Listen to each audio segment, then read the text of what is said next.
India కూటమి convener గా Congress chief Mallikarjuna ఖర్గేను ఎన్నుకున్నారు. ఇవాళ జరిగిన వర్చువల్ భేటీలో కీలక నిర్ణయాన్ని తీసుకున్నారు. తొలుత నితీష్ కుమార్ పేరు ప్రతిపాదించగా ఆయన బాధ్యతలు తీసుకునేందుకు నిరాకరించారు. కాంగ్రెస్ లో ఎవరికైనా కన్వీనర్ బాధ్యతలను అప్పగించాలని సూచించారు. సుదీర్ఘ చర్చ తర్వాత ఖర్గేను ఎంపిక చేశారు. ఈ సమావేశానికి తమిళనాడు ముఖ్యమంత్రి స్టాలిన్, కనిమొళి హాజరయ్యారు. బెంగాల్ సీఎం మమతాకు ముందుగా ఫిక్స్ చేసుకున్న షెడ్యూల్ ఉండడంతో ఆమె భేటీకి హాజరు కాలేదు. ఇండియా కూటమి కన్వీనర్ గా కాంగ్రెస్ చీఫ్ మల్లికార్జున ఖర్గేను ఎన్నుకున్నారు. ఇవాళ జరిగిన వర్చువల్ భేటీలో కీలక నిర్ణయం తీసుకున్నారు. తొలుత నితీష్ కుమార్ పేరు ప్రతిపాదించగా ఆయన బాధ్యతలు తీసుకునేందుకు నిరాకరించారు. కాంగ్రెస్ లో ఎవరికైనా కన్వీనర్ బాధ్యతలను అప్పగించాలని సూచించారు. సుదీర్ఘ చర్చ తర్వాత ఖర్గేను ఎంపిక చేశారు. ఈ సమావేశానికి తమిళనాడు ముఖ్యమంత్రి స్టాలిన్, కనిమొళి హాజరయ్యారు. బెంగాల్ సీఎం మమతాకు ముందుగా ఫిక్స్ చేసుకున్న షెడ్యూల్ ఉండడంతో ఆమె భేటీకి హాజరు కాలేదు. మరిన్ని డీటెయిల్స్ మదర్ లైవ్ ద్వారా అందిస్తారు. మదర్, ఇండియా కూటమికి భేటీకి సంబంధించి అప్డేట్స్ ఏంటి? చంద్రిక, ఉదయం 10:30కు ఈ సమావేశం వర్చువల్ గా ఈరోజు జరిగింది. వర్చువల్ గా ఈ సమావేశం నిర్వహించారు. రెండు ప్రధాన అంశాలు ఈ సమావేశంలో.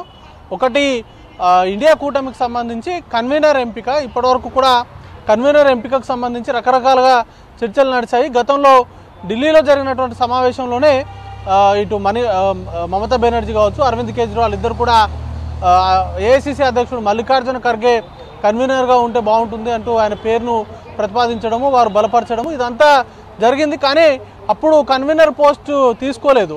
అన్ని పార్టీలతో కాదు, లేకపోతే ఎన్నికల తర్వాత వీటికి సంబంధించిన అంశాలపైన చూద్దాం అనేటువంటి అంశాన్ని కూడా ఆయన చెప్పారు. దాంతో కన్వీనర్కి సంబంధించి చాలా సీరియస్గా చర్చ నడుస్తూ ఉంది. ఎవరు కన్వీనర్గా ఉండబోతున్నారు, లేకపోతే విపక్ష పార్టీలకు సంబంధించి ఫేస్గా ఎవరు ఉండబోతున్నారు అనే దానిపైన రకరకాల ఊహాగానాలు నడిచాయి. అలాగే జేడీయూకి సంబంధించి నితీష్ కుమార్ని తెరపైకి తీసుకొచ్చారు. ఆ పార్టీకి సంబంధించిన కొంతమంది నేతలు గత కొంతకాలంగా ఢిల్లీలో ఒక హడావిడి చేశారు.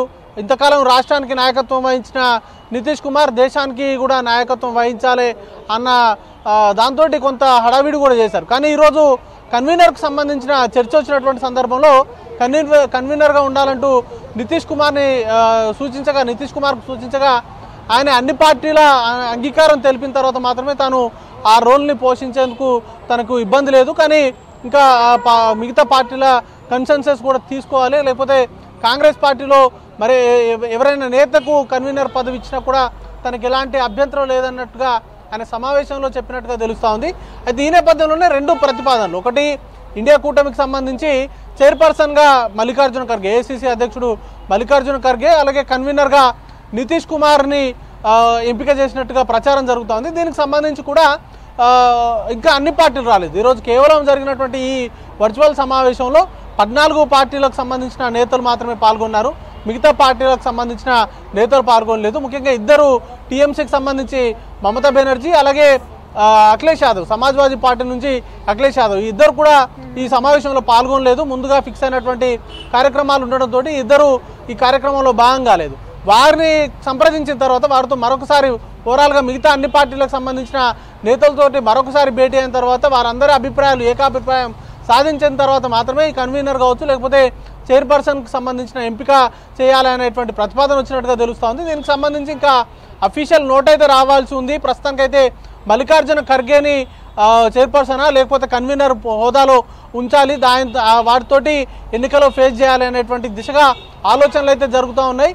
ఈ ఇద్దరు నేతలతో కూడా మాట్లాడిన తర్వాత పూర్తి స్థాయి క్లారిటీ అయితే వచ్చేటువంటి అవకాశం ఉంది. అఫీషియల్గా అనౌన్స్మెంట్ చేసేటువంటి అవకాశం ఉంది. ఇక రెండో అంశము సీట్ షేరింగ్ సంబంధించి ఈ చాలా రోజుల నుంచి రాష్ట్రాలకు సంబంధించి చర్చలు నడుస్తూ ఉన్నాయి. ఇటు కాంగ్రెస్ పార్టీకి సంబంధించి ఇంటర్నల్గా రాష్ట్రాల్లో ఉన్నటువంటి పరిస్థితులు కావచ్చు, లేకపోతే ఇప్పటి లోక్సభ ఎన్నికల్లో ఎలాంటి పరిస్థితులు ఉండబోతున్నాయి, కాంగ్రెస్ పార్టీకి సంబంధించి గెలుపు అవకాశాలు ఎలా ఉండబోతున్నాయి అంటూ కూడా రాష్ట్రాలకు సంబంధించిన పిసిసి అధ్యక్షులు కావచ్చు, లేకపోతే ఇతర ముఖ్య నాయకులందరినీ కూడా ఢిల్లీ పిలిపించుకొని మాట్లాడారు. ఇటీవల లోక్సభకు సంబంధించి ఇన్ఛార్జీలతో కూడా సమావేశాలు ఏర్పాటు చేశారు. మరోవైపు ఇండియా కూటమికి సంబంధించిన నేతలతోటి కూడా ఎప్పటికప్పుడు సీట్ షేరింగ్కు సంబంధించి మాట్లాడుతూ ఉన్నారు.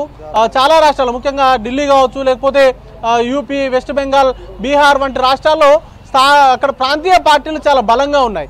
అలాంటి ప్లేసుల్లో ఎలాంటి వ్యూహాలతో వెళ్ళాలి, కాంగ్రెస్ పార్టీ ఎన్ని స్థానాల్లో పోటీ చేయాలనే దానిపైన చర్చలు నడుస్తూ ఉన్నాయి. కొన్ని సూచనల మేరకు అంటే వెస్ట్ బెంగాల్ కావచ్చు, బీహార్ వంటి యూపీ వంటి రాష్ట్రాల్లో కొంత కాంగ్రెస్ పార్టీకి తక్కువ సీట్లు ఆఫర్ చేస్తున్నట్టుగా తెలుస్తుంది. వీటికి సంబంధించి ఇంకా కన్సెన్సస్ అయితే నడుస్తూ ఉన్నాయి. సో సాధ్యమైనంత మేరకు తొందరలోనే ఈ సీట్ షేరింగ్ అంశం కావచ్చు, అలాగే కన్వీనర్ ఈ రెండు అంశాలపైన క్లారిటీ తీసుకొని మిగతా అభ్యర్థులకు సంబంధించిన ప్రకటన, దాంతోపాటు ఉమ్మడి ప్రచారం చేయాలి, ఉమ్మడి అభ్యర్థులను దేశవ్యాప్తంగా నిలబెట్టాలి, ఇండియా కూటమిగానే వెళ్ళాలి అనేటువంటి డిసిషన్స్ అయితే ఇప్పటికే గతంలోనే తీసుకున్నారు. దానిలో భాగంగానే ఒక 10 ర్యాలీలు నిర్వహించాలని కూడా డిసిషన్ తీసుకున్నారు. వీటన్నిటిని కూడా ఈరోజు జరిగిన సమావేశంలో చర్చించినట్టు తెలుస్తోంది. మరికొద్ది రోజుల్లోనే ఈ కన్వీనర్కి సంబంధించిన అనౌన్స్మెంట్ అయితే అఫీషియల్గా వచ్చేటువంటి అవకాశం ఉంది చంద్రిక.